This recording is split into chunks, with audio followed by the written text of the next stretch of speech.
Hi friends, ఈరోజు recipe వచ్చేసి హల్వా. చాలా సింపుల్గా చేసేసుకోవచ్చు, తక్కువ టైంలో. టేస్ట్ కూడా సూపర్గా ఉంటుంది. 1 కప్పు శనగపిండితో చేసేసుకోవచ్చు అనమాట. మంచి హల్వా. చూస్తుంటేనే మంచి కలర్ఫుల్గా ఉంది కదా, టెంప్టింగ్గా. చాలా సూపర్గా ఉంటుంది అనమాట టేస్ట్ కూడా. దానికి ముందుగా మనం ఏ కప్పుతో అయితే తీసుకుంటామో అన్నీ కూడా ఒకే కప్పుతో మెజర్మెంట్ చేసుకోండి. అప్పుడు టేస్ట్ సూపర్గా కుదురుతుంది హల్వా. 1 కప్పు చక్కెరకి 2.5 కప్పు వాటర్ వేసుకోవాలి. అదే వాటర్లోనే మనం స్టవ్ పైన పెట్టుకున్న ముందుగానే ఒకసారి కలుపుకొని, మనకి ఇది ఫుడ్ కలర్ ఆప్షనల్, మీ ఇష్టం. వేసుకుంటే మంచి కలరు బాగుంటుంది. కొద్దిగా ఫుడ్ కలర్ని యాడ్ చేసుకొని ఇక స్టవ్ పైన పెట్టుకొని, మనకు పాకం ఏం అవసరం లేదు. జస్ట్ చక్కెర ఉంది కదా, చక్కెర కరిగితే సరిపోతుంది. ఒక బాయిల్ అయితే సరిపోతుంది. చక్కెర ఉంది కదా, ఆ చక్కెర కరిగితే సరిపోతుంది అనమాట.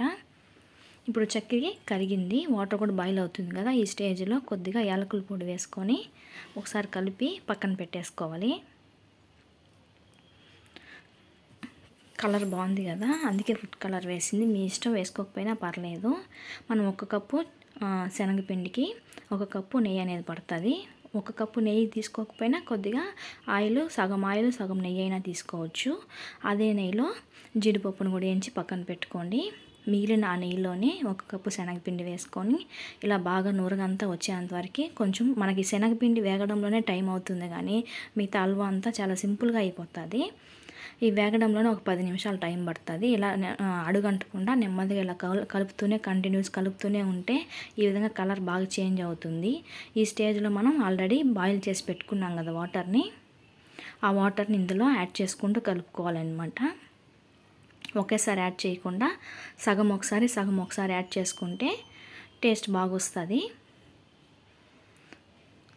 ఇలా వాటర్ యాడ్ చేసిన తర్వాత ఒక 2-3 మినిట్స్కే దగ్గర అయిపోతుంది, గట్టి పడిపోతుంది.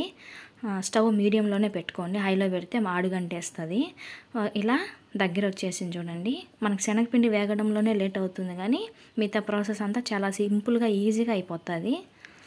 టేస్ట్ కూడా సూపర్గా ఉంటుంది అనమాట. ఒకసారి మీరు కూడా ఎప్పుడైనా ట్రై చేయండి. చాలా సూపర్గా, సింపుల్గా అయిపోతుంది. మిగిలిన వాటర్ని కూడా ఇందులోనే యాడ్ చేసేసుకొని, ఇప్పుడు వాటర్గా ఉంది కదా, ఇది కొంచెం బాగా దగ్గర వచ్చేంతవరకు ఒక 2 మినిట్స్కే ఇలా ప్యాన్ నుంచి సపరేట్ అయిపోతుంది. ఇప్పుడు మనకి ఈ హల్వా రెడీ అయిపోయినట్టు. చూడండి ఎంత బాగుందో అసలుకి. మనం ఇలాగే కూడా హల్వాలాగా తినచ్చు, లేదంటే చిన్న చిన్న పీసెస్ కింద కూడా కట్ చేసుకోవచ్చు, మన ఇష్టం. ఇలా ప్యాన్ నుంచి సపరేట్ అయిపోతే మనకి ఈ హల్వా రెడీ అయిపోయినట్టే. ఆల్రెడీ మనం నెయ్యి వేసాం కదా, ఆ నెయ్యి అంతా కూడా బయట వస్తుంది చూడండి. నెయ్యి అంతా వదిలేస్తుంది అనమాట. ఈ స్టేజ్లో మనం ఆల్రెడీ జీడిపప్పుని వేయించి పెట్టుకున్నాం కదా, అది ఒకసారి యాడ్ చేసేసుకొని ఒకసారి బాగా మిక్స్ చేసుకొని ఇక స్టవ్ కట్టేసుకోవడమే. అంతే అండి, చాలా సింపుల్గా అయిపోయింది కదా. టేస్ట్ కూడా సూపర్గా కుదిరిందనమాట. మీరు కూడా ఒకసారి ట్రై చేయండి. ఇలా కాస్త చల్లారిన తర్వాత ఇంకాస్త దగ్గర వస్తుంది. మీకు పీసెస్ కింద కావాలంటే ఇంకాస్త చల్లారితే సరిపోతుంది, పీసెస్ కింద వస్తాయి అన్నమాట. నేనైతే ఇలా హల్వా కిందనే సర్వ్ చేస్తున్నాను. ఈ విధంగానే బాగుందన్నమాట. మీకు ఇలా నచ్చకపోతే పీసెస్ కింద కూడా కట్ చేసుకోవచ్చు. చాలా సింపుల్గా, తక్కువ టైంలో మంచి రెసిపీ ప్రిపేర్ చేసుకోవచ్చు. మీకు కనుక ఈ వీడియో నచ్చితే లైక్ చేయండి, సబ్స్క్రైబ్ చేసుకోండి. Thank you for watching.